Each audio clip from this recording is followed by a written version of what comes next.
Hi everyone, I'm Bree Cordes with Code Pink. Yay, Code Pink, who's representing. We have our War is Not Green shirt on, which we're selling at the table. But this panel is preventing domestic environmental damage of militarism. So first we have Mike Stagg. Mike Stagg is a writer, journalist, and citizen activist based in Lafayette, Louisiana. He's currently writing a book on the corrupting influence of the oil and gas industry in his home state. Yeah, you can speak there. Yeah, you can speak there or up here if you want, either way. All right, well, it's a pleasure to be here. I was reading Chalmers Johnson's book, Blowout, when I got invited to speak here, Blowback, when I got invited to speak here. In it, there was extensive coverage of reporting on the environmental problems in Okinawa that were a result of basically almost 70 years now of U.S. military occupation of that island with impunity and immunity, describing the pollution of air, ground, and water on the island resulting from the operation of the American bases there, land that the U.S. military confiscated from Japanese citizens after World War II when we set that up as a base. And the impunity that American military people have operated with there has been demonstrated over the years through a number of high-profile cases involving rapes, murders, hit and runs, all with no impact on the American servicemen involved in those incidents. Under the Status of Forces Agreement, we learned about those things, I guess, most recently after the Iraq War, and where we could not reach an agreement with that country over immunity for U.S. soldiers for any actions that they took acting under their role as military members of the military. So Chalmers Johnson has this quote, if you could. Here's the book. It just talks about, the extensive pollution there and how the United States proclaims that we are deeply concerned about the quality environment there, but we don't do anything really at all to pay for the damage we've inflicted there. And next slide, please. This is a map of Okinawa. These are the red are the U.S. bases there. We have most of the island. We've occupied that island since the 1940s. So this is what I was reading when I got invited to speak here, and it was kind of out of the blue. But I learned that the reason I had been invited here was related to an environmental fight that took place in northwest Louisiana that involved an ammunition dump, former Army ammunition dump at Camp Minden. Next one. Camp Minden is about 30 miles east of Shreveport. Shreveport, if you look at the map, is over to your left.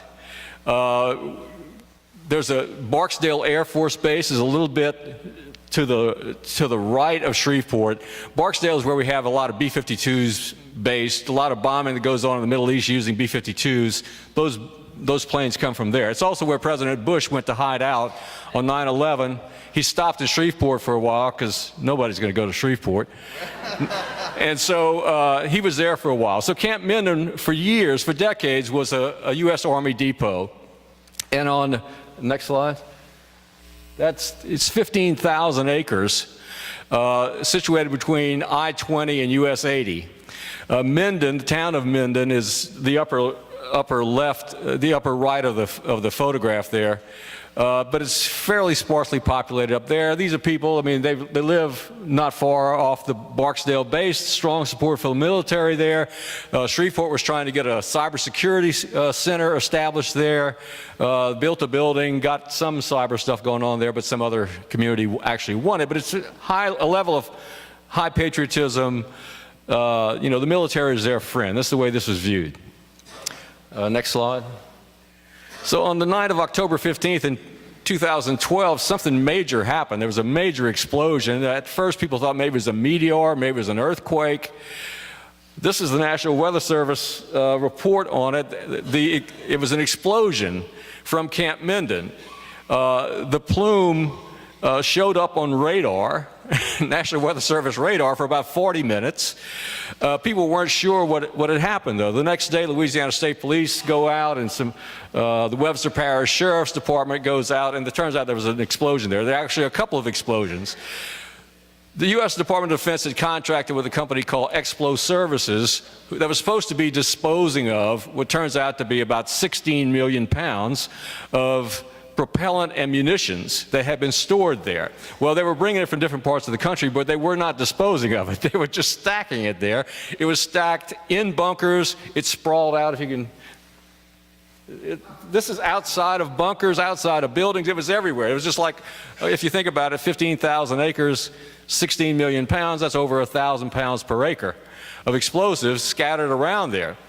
Well, shortly after this explosion, people are asking questions about Explo Services. Explo Services declares bankruptcy and tries to walk away from it. And the people who ran Explo Services were indicted and convicted of fraud and have gone to prison, but it still left 16 million pounds of munitions, highly unstable. There were a couple of other smaller explosions that happened after that. But a couple of, 16 million pounds of explosives. And so the Army had a clear and easy plan approved by EPA Region 6. We're just going to burn it all in the open air. We're going to do about 80,000 pounds a day, and where it goes, nobody knows. Next slide, please. So what happened was really amazing. There was a spontaneous grassroots movement that sprang up in northwest Louisiana among these patriots who otherwise would never question anything the military did. Dr. Brian Salvatore is a chemistry professor at LSU Shreveport. And he immediately recognized what would happen if you started burning these quantities of propellant and munitions, again, over a 200-day period, about 80,000 pounds a day. What would the likely impact be? And the winds would blow anywhere. So he sort of first sounded the alarm and spoke out against it. And this concerned citizens of Camp Minden sprung up. It's Frances Kelly, who lives in Shreveport. She's an activist, and she really spearheaded this aggressive grassroots campaign that turned this thing around. And they actually ended up forcing the Defense Department, the EPA, the state of Louisiana, because the state of Louisiana, the Louisiana National Guard now actually has control of the base, and got them to go through great expense to do a control burn, a high impact burn, a high pressure burn that was much cleaner than an open air burn, but we're not sure exactly how much cleaner it was because they didn't do that level of monitoring. So, but there were daily action calls. We were calling Gina McCarthy. We were calling our U.S. senators, our congressmen, the governor's office, EPA Region 6. It was just real methodical. Every day there was actions. Here's what you do. Here's who you call. If you want a script, here's a script. And again, they went through huge expense to get this burn unit. Next slide, please. These are useful idiots. David Vitter was our senator at the time. He was running for governor. John Fleming was the congressman from that era. He was running for the Senate the next year. Both of them fierce ideological opponents of the idea of protecting the environment or the EPA.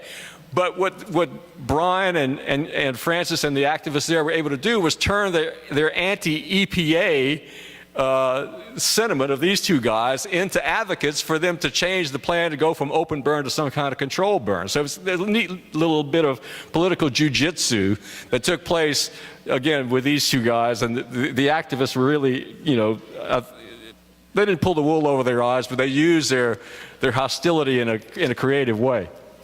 Next slide, please. Okay, so instead of an open burn, a company called ESI, Explosive Specialists International, brought in, they shipped this thing by barge and truck. I think it started in Oklahoma. They ended up going through Arkansas. They came down the Mississippi River. They came across I-20. They end up creating this burn unit. And in April of this year, around the 14th, they completed the burning of about 15 million pounds. They completed the burn of what they had on site. Of course, it's Louisiana, so somebody says, hey, you know, we can make a business out of this. Why don't we just keep that facility there? And of course, the deal from the start had been, no, you burn these munitions and you tear it down. And so there was a company, in Minden sprang up, say, hey, we want to become minority partners in this deal. How about it? And the activists said, no, it has to go away. And on April 21st, it was agreed that this will be dismantled and moved away. And so that's what's going to happen. Now, it's not all a happy story. Next slide. Okay, this is Colfax, Louisiana, is about 90 miles south of Minden. It's north of Alexandria in central Louisiana. Prior to the arrival of Clean Harbors, kind of an ironic name for the company, Colfax is most noted for the Colfax Massacre in the 1870s, which was the spark that led to the Redeemer movement that ended up the white militant insurgency that overthrew Reconstruction in the South. This started at Colfax. And so what you have here, Clean Harbors already had a small operation in Colfax, but they got about 400,000 pounds of the materials that were at Camp Minden and wanted to burn it down at their Colfax facility. And so there were public hearings, there was some agitation, but again, the bulk of the activist community was up in the Shreveport-Minden area. They were kind of viewed as outsiders in Colfax. Colfax is in Grant Parish, named after Ulysses S. Grant after the Civil War, and Colfax was actually Grant's vice presidential candidate.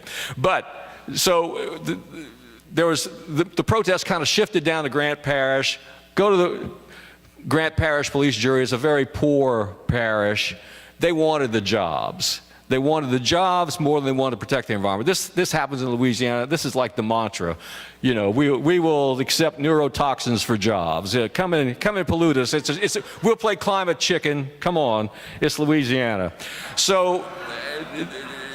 Over the objections of some local citizens, the police jury, which is the parish, we have parishes in Louisiana, not counties, the local government said, no, we want those jobs, give us those jobs, come burn your stuff in our backyard. And so they've been doing that. They actually had a small permit, they had it increased to almost, they can burn 2 million pounds a year now. Open burns. They call this, if you go to Clean Harbor's site, they talk about the great technology they use. Well, fire's been around a long time, and this is what they do there. This is what they do.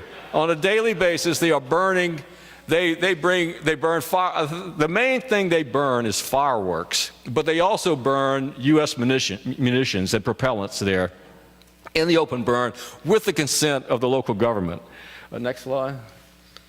So, Brian Salvador, again, the professor at LSU Shreveport, I interviewed him. I have a radio show and podcast in Lafayette, and I've known Brian for a while, and I did an interview with him earlier this year. This was done right before right as the local people were trying, we're gonna make a business out of this. You can bring your hazardous waste to Camp Minden, and the people actually, they did the right thing. They blocked them, and it worked. That part has a happy ending. No happy ending in Colfax, and so the key to this success in the Camp Minden area was the fact that you had activists who knew what to do, who knew how to wage a campaign. They recognized immediately that it was a political issue, not just an environmental issue, that since it was approved by the Defense Department, since EPA had a role in it, and since the state had a role in it, there were political pressure points that could be played. One person whose picture I did not include in this, Representative Gene Reynolds, a state representative who lives up in the Minden area, played a key role in bringing people to the table. There were a series of public meetings. They formed a working group, but it was all because of citizen activism. And these were not the people you would think that would be, one, fighting the Defense Department, two, fighting the Defense Department on behalf of an environmental issue. But they ended up with, their concerned citizens of Camp Minden ended up with over 8,000 friends on their Facebook page. It was a really vigorous citizens pushback that got this thing converted to at least something that was much safer than the original plan. I can't imagine what would happen, burning 16 million pounds over 200 days, which is the plan approved by our EPA. This is available on my podcast, on my website, and if you go to the last slide, here's my contact information. I'll be around. Where the Alligators Roam is the name of the show. On my website, wherethealligatorsroam.us, you can find Brian's podcast and our conversation about it. Thank you.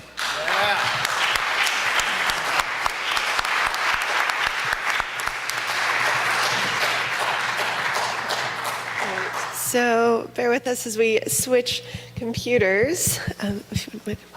But next we have James Marc Leas, a Vermont attorney, past co-chair of the National Lawyers Guild for the Free Palestine Subcommittee. He currently runs a campaign to block the stationing of the F-35 jets in Burlington.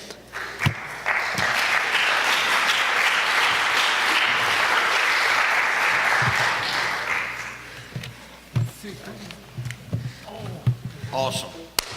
Brianne. Good. All right. So, there's Bernie. All right. So, when you think of Vermont, maybe you think about Bernie Sanders and the next slide, Ben and Jerry. But it's not all peace and love up in Vermont. Next slide, please. Here we have a picture of one of the F-16 fighter bombers that are based at Vermont's main airport in South Burlington, Vermont, just adjacent to the city of Burlington. And those F-16s are flown by our Vermont Air National Guard. Those 18 planes were deployed in Afghanistan in 2013, and they just finished 600 combat missions in Syria and Iraq 6 months ago. Now, not satisfied with the F-16, the Air Force is going to be, next slide please, going to be replacing our aging F-16 fighter bombers with the brand new, wonderful F-35 fighter bomber. And that's it up there. The F-35 is capable of dropping nuclear bombs. And with its stealth coating, the whole body is coated with this material that absorbs radar, so it can penetrate foreign airspace with its bombs without being detected. It can sneak in and do a first attack and blast people without being without being detected. And Vermont Senator Patrick Leahy, he's the most senior senator in the entire U.S. Senate, is really the driving force for bringing in the F-35. We have our governor, our previous governor, our congressman, and yes, Bernie Sanders, all are ardent supporters of basing the F-35 fighter bomber in South Burlington, Vermont. It's not just Ben and Jerry who oppose F-35 basing, and they've been very active in the campaign, especially Ben. The next slide, please. We have a retired Air Force colonel named Roseanne Greco. Oh, maybe it's the next slide. Yeah, there she is. You might notice who she's with in that picture. She did quite a bit of work with Colin Powell when she was in the Air Force. And she, when she was chair of the South Burlington City Council, she did an independent investigation of the effects of F-35 basing and F-16 basing, actually, on Vermont. And she became a very strong opponent of basing it at the airport, which is actually located in South Burlington. And she stepped down from the council and is now providing a tremendous leadership to the campaign to stop F-35 basing in Vermont. And that campaign has been intense for the last 7 years, since 2010, when the idea of F-35 basing in Vermont first was announced, and that Burlington might be one of 3 choices for being the first Air Guard station where it would be based.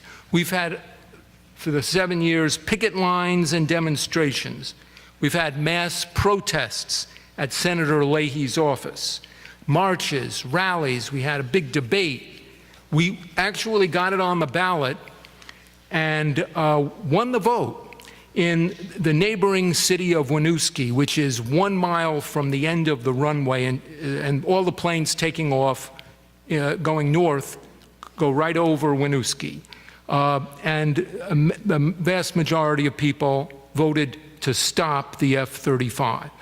And so we've had all these campaigns. We've gotten the city councils of South Burlington and Winooski to vote against F-35 basing. We've had big town meetings about the health effects.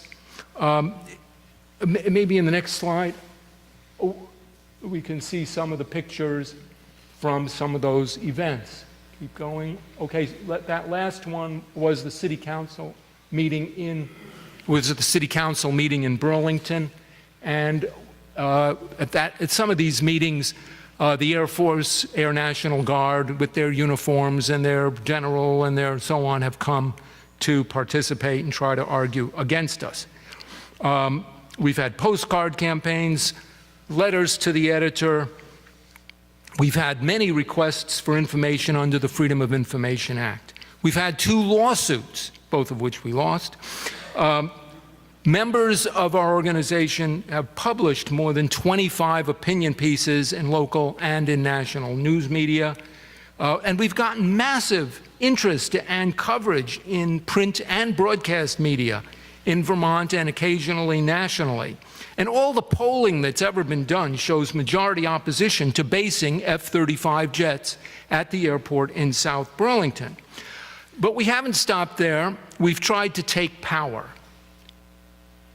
And one of the ways we tried to take power, was I ran for Adjutant General. That's the Vermont position, the elected position. It's actually elected by the House and Senate sitting together, that controls the Vermont Army National Guard and the Vermont Air National Guard. I don't think they've ever had a civilian run for the office before, but they did in 2013, and I got to speak to all the different caucuses in in both the House and the Senate, though they didn't realize. There were 4 of us running. I sat on the panels and participated in the election. It might be worth mentioning that after that, they changed the law, prohibiting anyone who wasn't a high officer already from running. And also seeking power, I think, is an important thing. If we're going to make the kind of change we need to make in this country. I also ran for election to the South Burlington City Council in March of this year. And I featured opposition to F-16 and F-35 basing. And that wasn't such a bad campaign. I thought I'd be crushed by the incumbent, but I did get 46% of the vote. So that wasn't too bad. Yeah. It was only a 5-week campaign, but anyway. So for many people in Vermont, the purpose of opposing F-35 basing includes what this conference is all about: stopping war and stopping deployment of a weapon of mass destruction, and stopping Vermont collaboration and participation in illegal, immoral, and unjust wars of aggression based on lies like the war in Iraq, and stopping weapons that make wars possible and more likely to happen. In addition, there are 5 other highly charged issues that are more local in character. One is the intense noise of these fighter bombers. And another is the high risk of a crash of an F-35 jet and the high consequences when it does crash. Another is that basing military weapons like this, offensive military weapons, makes all the thousands of families living in working-class, affordable homes around the airport into human shields, which is illegal. And then there's the loss of housing, affordable housing, and I'll go into that in a moment. And then there's the last one, is this governance of the airport, where Burlington owns the airport, and it's located in South Burlington. So all the elected officials that make the decisions about the airport, we don't have accountable government. And that's a provision of our Vermont Constitution. It's a stronger provision than we have in our U.S. Constitution, that you must have an accountable government to the people. And actually, it goes back to 1777, before the U.S. Constitution. We had that in our Vermont Constitution. The F-16 is incredibly loud. It's so loud that an Air Force environmental impacts statement confirmed that F-16 flights subject nearly 2,000 families to such a dangerous level of noise that the Federal Aviation Administration says that these 2,000 homes are unsuitable for residential use. You shouldn't live there. Fortunately, the F-16s, as I said, are pretty old, and they're going to be retired in 2 years. Unfortunately, the same Air Force EIS reports that the F-35 that's coming to replace them is more than 4 times louder than the F-16. The Air Force report says the F-35 is going to keep all those people in this terrible noise zone, but they're going to add thousands more into the intense noise zone, most of them living in Winooski. So the Air Force, the Federal Aviation Administration, the World Health Organization all acknowledge that aircraft noise at that level causes severe damage, especially to children, but also to adults. Reporting on the results of multiple scientific studies, the World Health Organization published a report that concluded that half the children exposed to noise at the level shown in the Air Force report will have suffered or will suffer cognitive impairment. That includes delayed reading, degraded concentration, degraded memory and attention, and for adults, heart disease, vascular disease, things like that. In view of the danger, the FAA forthrightly offered the city of Burlington, which owns the airport, grants to buy and demolish the homes in the noise zone under its so-called noise compatibility program. Burlington has so far accepted $57 million in grants from the FAA and bought 200 of these affordable homes in South Burlington, a few less than the 2,000 in the noise zone. But they provided a lot of money to the families. They relocated them, gave them extra money when necessary to get them out of the noise danger zone, and demolished the homes. And they're now 44 acres. Do we have, maybe we could, okay, so we'll just leave it up there. There are now 44 acres of vacant land where those 200 houses once stood. And I want to make this one point. The Air Force did a detailed study of noise, and their report acknowledges that the F-16, which is based there now, dominates the noise at the Burlington airport, and that the contribution of civilian aircraft to noise, and there are many civilian flights, but the Air Force says that the contribution of civilian aircraft to noise is negligible compared to the military aircraft contribution. So it's F-16 that's causing this problem now, and in the future, 4 times louder F-35. And as I said, the 200 homes are the tip of the iceberg. Now, Burlington did its own study. They didn't want this 2,000 homes number. So they did their own study, and they say it's only 976 of these workforce affordable homes that remain in the intense noise zone of the F-16. the same zone as the 200 homes that they acknowledge are in a noise zone and it's dangerous, and they accepted the money and they tore them down. The FAA says they're all unsuitable for residential use and should all be taken down, and the families all relocated, but Burlington and South Burlington don't want to lose affordable homes. So, as I said, the Air Force disagrees with Burlington. They say it's really 2,000, not 976 in the danger zone. Okay, and the Air Force noise map, as I said, will put thousands more into the noise zone when the F-35 arrives. Now, Bernie Sanders and Patrick Leahy are in total denial about the health and cognitive damage already done to families, even though the federal government spent $57 million to remove 200 people. How can you deny it? But they do. They refuse even to meet with anyone who's opposed to the F-35 basing, who lives in the noise zone. And sadly, on this issue, Bernie Sanders is not leading the way. So, but noise is not the only problem for health and safety. In its report, the Air Force also said that all new fighter jets, and the F-35 is brand new, are expected to have, these new fighter jets all start with a very, very high crash rate, and that after they've had thousands and thousands of hours and many crashes, their crash rate, they do a lot of learning, and the crash rate comes down. So the F-16 has had 330 crashes during its 10 million flight hours of flight since it started in the 1980s. And so its crash rate went from extremely, extremely high down to a level where we haven't had an F-16 crash in Burlington. It came to Burlington when it had 1 million flight hours. But high crash risk is only half the crash problem. The other half is the consequence when it does crash.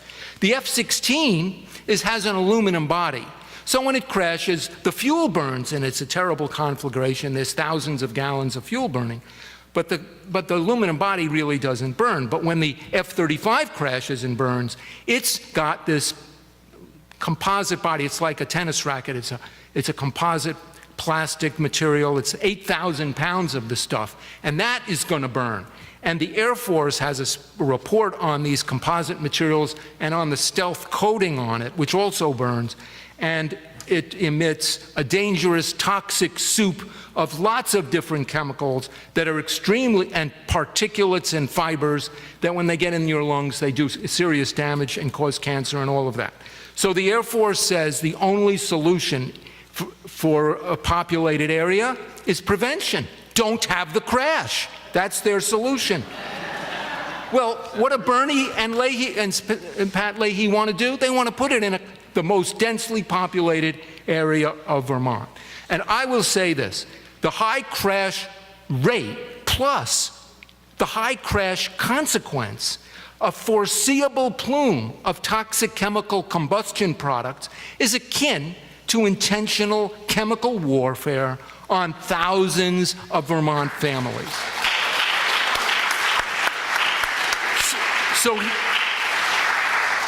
So here we are at a peace and environmental conference. We know the incredible horrors of war, we've heard about it this morning, inflicted on foreign civilians and their environment are well known to all of us, from Vietnam to Iraq, and we strongly oppose U.S. intervention. But here is a case of Vermont politicians knowingly, consciously, and intentionally using weapons of war against our own civilians and our own environment for the purpose of training.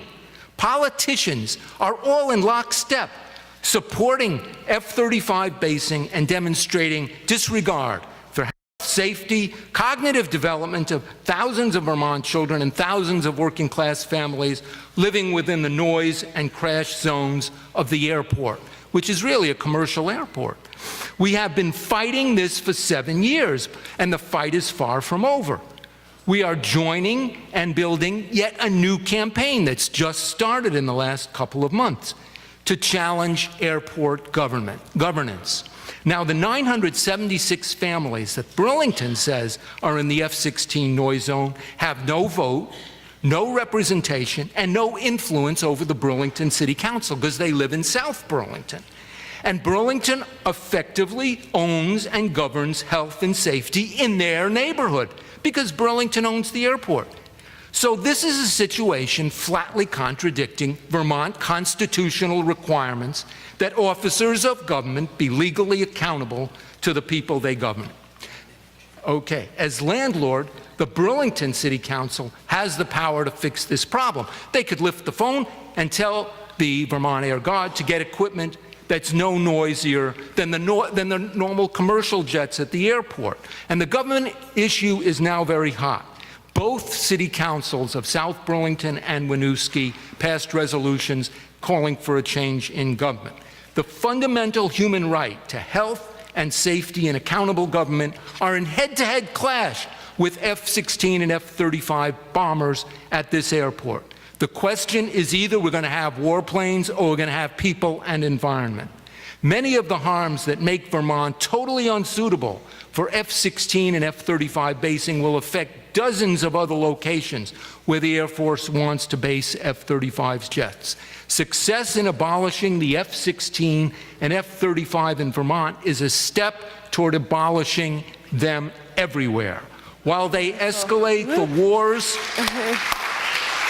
Unfortunately, we're running out of time, so maybe let's end on that positive note. I have just another positive note. While they escalate the wars, we must escalate the local campaigns into national and international movements to stop the F-35 and all the weapons and wars they permit. And that campaign must include taking power away from the war makers and the environmental destroyers. We need to build organization to take power away from the two parties of war. We need to organize to take power ourselves based on all the social movements for justice and peace based on one person, one vote. We need to be thinking about taking power away from them and bringing it in to the movements. Wonderful. For social justice. Yes. Thank you. Thank you very much.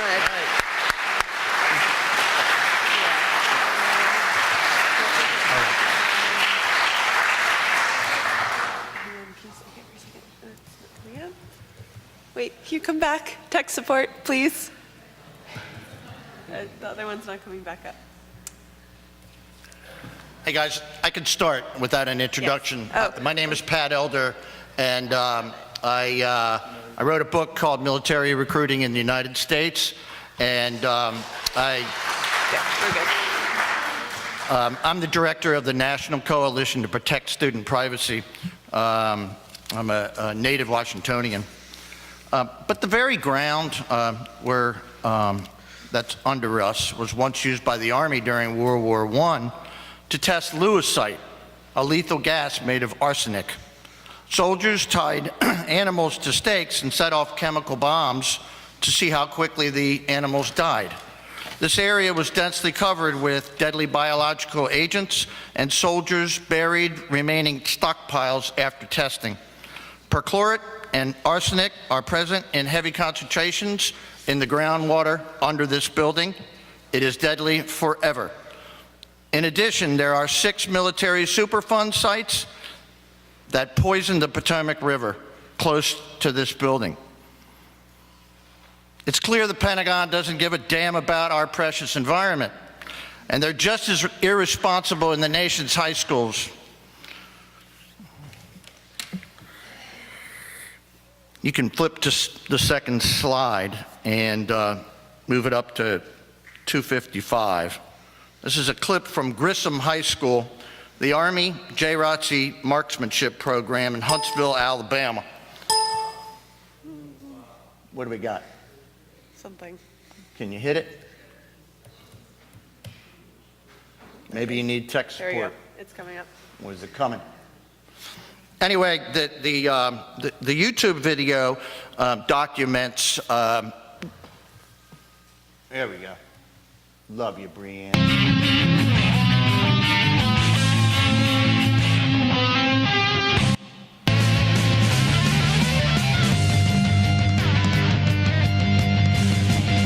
Watch for the plume of smoke.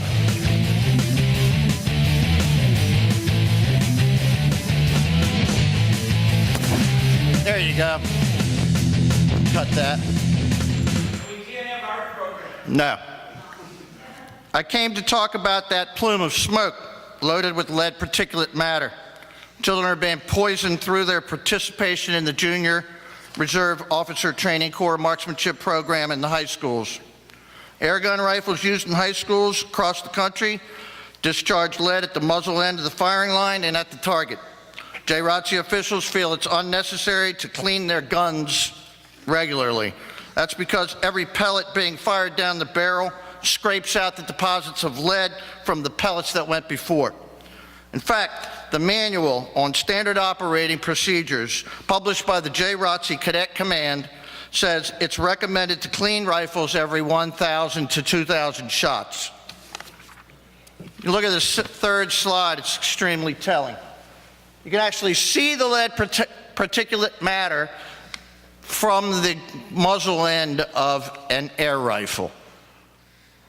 They're in our classrooms. They take biology classrooms, and they're in our gyms in Montgomery County, in Fairfax County, and in Washington, D.C., and across the country.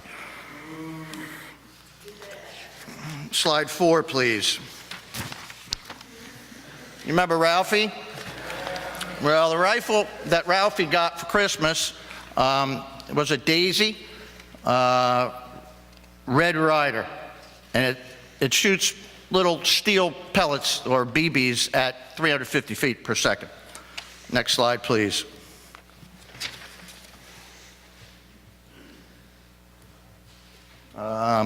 It's okay. Let's see, where are we here? Okay, you can run that. Crossman, The pellet. pellets, 1.77 caliber, and I just want to open them up, kind of get a look. I don't want to touch it, but you can sort of see the lead residue at the bottom.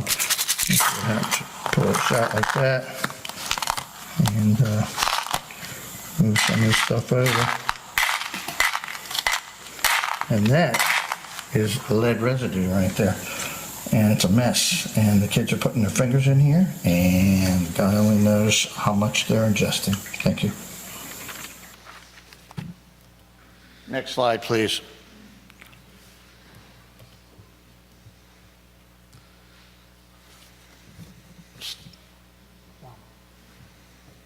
So the CDC says you're blood poisoned if you have more than 5 micrograms per liter in your blood. Now listen to these statistics. A German study found that 20 individuals who shot only air guns showed a median blood level of 33 micrograms per deciliter. The journal Environmental Health reports that air gun shooters, after an indoor shooting session, had blood lead levels of 8.4 micrograms of lead per deciliter, with some as high as 22.2. Demler and Nowak, writing in the International Archives of Occupational and Environmental Health, also documented high blood levels in indoor air gun shooters. They linked blood lead and gun caliber for a single session. Their scale ran from 3.3 micrograms of lead per deciliter for air guns, with some as high as 12.7 micrograms of lead per deciliter. A Swedish study looked at the air in an indoor firing range that was used exclusively for air guns, and found that the air had levels an average of 4.6 micrograms per cubic meter. The EPA has established an air quality standard for lead at 1.5 micrograms per cubic meter. That's 3 times the level. We have a big problem. No one's paying attention to it because no one knows anything about it. Regularly firing lead projectiles indoors at 500 feet per second in programs involving 1,600 public high schools is insane public policy.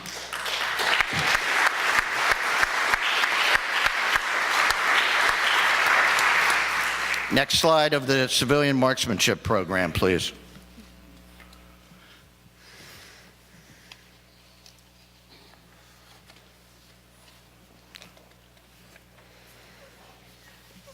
Next slide, please.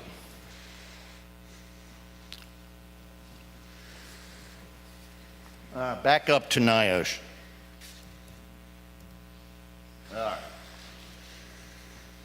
Now, the civilian marksmanship program says that, and this is a quote, and it's mentioned in several of their documents. Now, the civilian marksmanship program is charged by Congress to regulate firing weapons in the classrooms in the nation's high schools.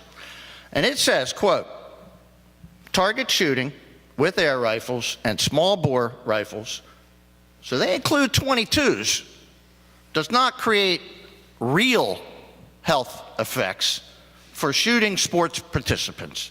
They say children can effectively minimize lead exposure by washing their hands after firing and by not consuming food or beverages on the range. And then you got NIOSH, and what do they say? Next slide, please. Civilian marksmanship program claims to have trained more than 4,000 JROTC instructors since 2005. The CMP sells the Army's discarded weaponry, especially rifles and ammo, to the American public. We're the only nation on earth to allow such lunacy. The privately owned civilian marksmanship program holds $184.7 million in securities by peddling the Pentagon's discarded weaponry to the American public with the blessing of Congress. It spends less than $500,000 a year monitoring shooting programs in our high schools. There are 2,400 high schools with marksmanship programs now. It's proliferated tremendously in the last few years. Of these, 1,600 use lead pellets. We are getting the word out.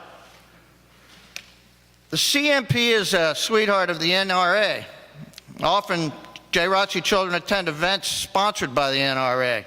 The NRA actively supports the establishment of new firing ranges in our schools. It's got to stop. After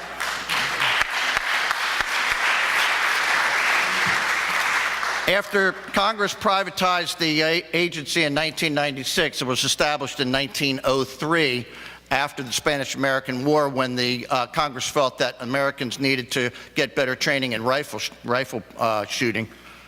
Senator Paul Simon described the CMP as an incomprehensible, irresponsible, baffling boondoggle for the NRA. Don't forget it, folks. Civilian marksmanship program. It's a baddie. Put it in your head. Slide 10. The CMP's Guide to Lead Management is the rule book used by the JROTC marksmanship programs. It relies on the findings of Health and Environmental Technology, LLC, HET, an environmental testing firm in Colorado Springs, to dispel the notion that air guns shooting lead pellets create airborne particles. The sole employee of HET is Mr. Robert Rodasevich. Based on the finding by Mr. Rodasevich, the civilian marksmanship program says normal ventilation systems are fine for shooting ranges in American high schools and in private gun clubs where the CMP-affiliated clubs practice. Rodasevich came under scrutiny in Colorado in 2012 for gross technical incompetence in technical compliance. Colorado health officials said Rodasevich violated state regulations by entirely failing to demonstrate that he has any kind of knowledge in performing environmental work of any kind. Meanwhile, the work performed by Rodasevich for the CMP is cited by high school officials across the country who are forced to defend the presence of indoor firing ranges in their school systems by parents concerned about the potentially harmful effects of lead contamination. It's outrageous. Next slide, please. These kids are in Flint, Michigan. Damn, you'd think that they'd be interested in this in Flint. So, the picture is on the internet, and so I emailed the principal about the potential for lead contamination among the kids. I figured they already have enough lead in their systems. And he referred me to the county health department, which referred me to the EPA, which referred me to the military, which never returned my call. The CMP recommends that school staff establish a lane to provide a designated walking path for the coach to follow while moving to the target line. At the target line, it's recommended that the designated target changer put on disposable shoe covers before walking over any of the lead residues that may be in front of the targets. Once targets are changed, the designated target changer should remove the disposable shoe covers before stepping onto the walking path and returning to the fire line. At Boca Ciega High School in Gulfport, Florida, and Germantown High School in Ridgeland, Mississippi, students clean the ranges.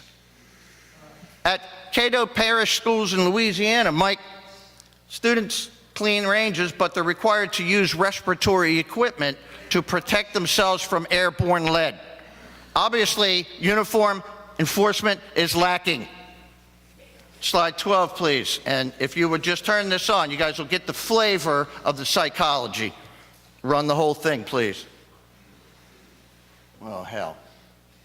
Can you do it? It's loading. Okay, cool. Listen to the psychology here, man. I've been studying these people for over a generation, you know, and he says, not everyone is privileged enough to have a school that is so supportive. I mean, this is an inner city school for troubled, mostly African-American youth up in Rochester. It's condescending to its core, and it represents the diabolical intersection of racism and classism and militarism. JROTC instructors are the only non-degreed personnel allowed to teach credited courses in our high schools.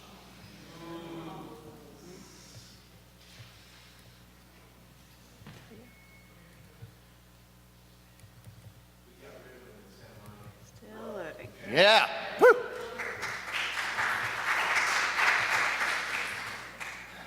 Where are we? There we go.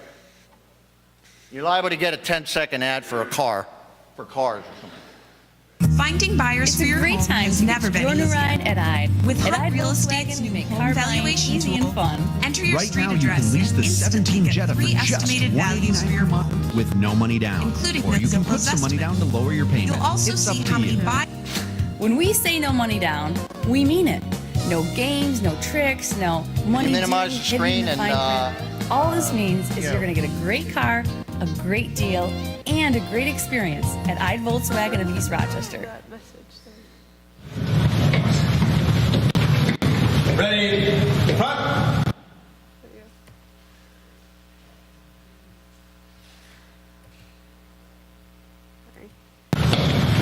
Squad, halt. Right, face. JROTC has curriculum that supports marksmanship safety. Not everyone is privileged enough to have a school that's so supportive of something like this. Your finger will only be on your trigger when you are aiming at your target and you are ready to fire on that target. So we really wanted to have something permanent and something the kids could call their own in a competition setting. The boiler room was available. It really wasn't in great shape at the time. At first they were a little bit like, can this even happen? This is just too much, you know. Sergeant Meister, we can't get this clean. We can't do this. And, you know, and together they started to see their progress, saying, hey, can we stay for another period and keep cleaning? You know, we'd love for them to do that, but you got to get to class. If they're not disciplined in their class, then I don't expect them to be disciplined on the range. And it's a privilege to do this with us. We would like them all to participate, but we monitor their grades nonstop. Teacher input to us about JROTC students is very important to us. They can excel at JROTC, but if they can't pass their Regents exams, then we're really not doing our job. And so we need to find innovative ways to keep the kids excited to come to school, where attendance is sometimes a struggle. And if this entices them to come so that the other classes are met, then that's what we're here to do. We know that these kids are handling weapons out there. I can't be with them all the time to encourage them not to do that. And so by our teaching, we're hoping that we're teaching them to handle the muzzle, do not put your finger on the trigger, and to remind other people, first of all, that having a gun is wrong, you know, and why do you have it? But why is it also pointed at somebody? You know, to me, and Sergeant Legault, that's a reward, you know, that we've taught them something that I'm hoping that they'll carry on for a very long time and then teach that to other people as well.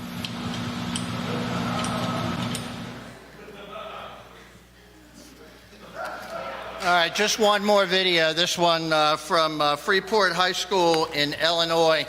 If you could scoot up to, 2 minutes and 50 seconds, it should be a little bit less painful if you can load it. But like this one, it shows kids walking through the discharge of lead on the floor at the muzzle end of the gun on their way down to the lead-filled target backstop. What do we got? 250, right? Cool.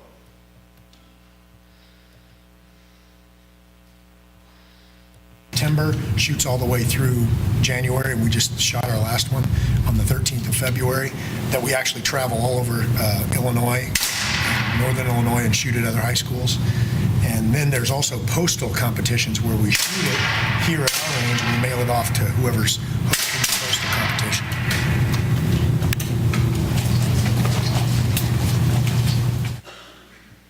Quite often, youth groups affiliated with high school JROTC programs are forced to use commercial firing ranges where .22 caliber rifles and larger guns are regularly fired. The nation has an estimated 6,000 commercial indoor and outdoor gun ranges, but only 201 have been inspected in the last decade. According to the Seattle Times analysis of the Occupational Safety and Health Administration records that is ongoing. Although the CMP says it ensures inspectors of JROTC firing ranges, somebody dropped the ball in Vancouver, Washington, at the Vancouver Rifle and Pistol Club, a CMP-monitored affiliate. In 2010, blood tests revealed that 20 youths had been exposed to lead after shooting in the club's dirty and poorly ventilated range. Lead on the floor was 1,000 times higher than federal housing guidelines for allowable lead on surfaces. JROTC teams and the young Marines from schools in the district regularly shoot there. It should be noted that the Young Marines is open to all children from 3rd grade up. These children love firing weapons. When schools across the country don't use their own classrooms and gyms for shooting ranges, they go to places like this. We weren't very cautious, said one kid. We would get lead on our hands and eat finger food. 1 minute. Investigators found the ventilation failed to move the airborne lead particles downrange away from the shooters. Children inhaled lead, ate lead, absorbed lead through skin contact and dirty surfaces. In 2013, a group of us in Montgomery County, Maryland, approached district officials regarding our concerns for lead exposure in regular classrooms, biology classrooms, algebra classrooms, classrooms, PE classrooms, the kind of classrooms where you have the curtain in between. They just open them up, 4th period, bring in the guns. 1 minute. Montgomery school officials cited the Rodasevich research. There's no problem. Wash your hands, it doesn't get in the air. Montgomery said children who participate in air rifle shooting can effectively minimize their lead exposure by washing their hands and after shooting and by not consuming food or beverages, word for word. Fairfax County, Virginia was a different story. They were confronted by another group of determined, organized parents. Unlike Montgomery, Fairfax immediately took action. Once the central office became aware of the firing ranges, they didn't even know they existed. After they found out they existed, they ordered lead testing. Lead dust covered everything in the classrooms where the test was conducted. The county shut down the ranges. They hired high-dollar contractors. They cleaned out lead from all of the rooms, and they banned lead from all facilities in Fairfax County. Yeah. And let's start wrapping it. Fairfax bans the lead ammunition, but Montgomery says it's okay. The CMP has developed stringent rules, but their enforcement is lacking and their suggested procedures are misguided. For instance, to clean up the deposits of lead at the firing line and target area, the CMP advises a periodic wet mopping with a solution of water and trisodium phosphate should do the trick. However, the U.S. Department of Housing and Urban Development bans trisodium phosphate because it is so incredibly damaging to the environment. Yeah. We've seen high school students cross the firing line. When the class period is over, floors may remain unclean, the firing line disappears, the furniture is rearranged, and the next group of kids file in for an unrelated academic subject. Meanwhile, the lead dust is stirred into the air and picked up by kids on their shoes and their hair and their clothing and their backpacks to be transported throughout the school. Yeah. Kids become like dust mops, spreading the deadly material throughout the building. Next slide, please. Yeah, I was going to say 1 minute, Sure. 30 seconds. I want to thank Mary Leopold. Is Mary here? Where's Mary? Mary, stand up. Yay! I love Mary. You know, she's like, she knows what a predicate nominative is. You know? Like with the commas and the quotes, she knows all that stuff. So I would write this pile of mess and she'd go, and she'd clean it up. Oh my gosh, what a saintly woman. I love her. But that's it. Thank you very much. All right, great. Let's give him a round of applause. Okay, so unfortunately, we don't have time for questions. It's lunchtime now, so I'm sure if you would like to ask these gentlemen questions, you can do so during the lunch. If you go out these doors, you'll go to your right. The lunch will be served in the sculpture garden right outside of the building. All right, thank you.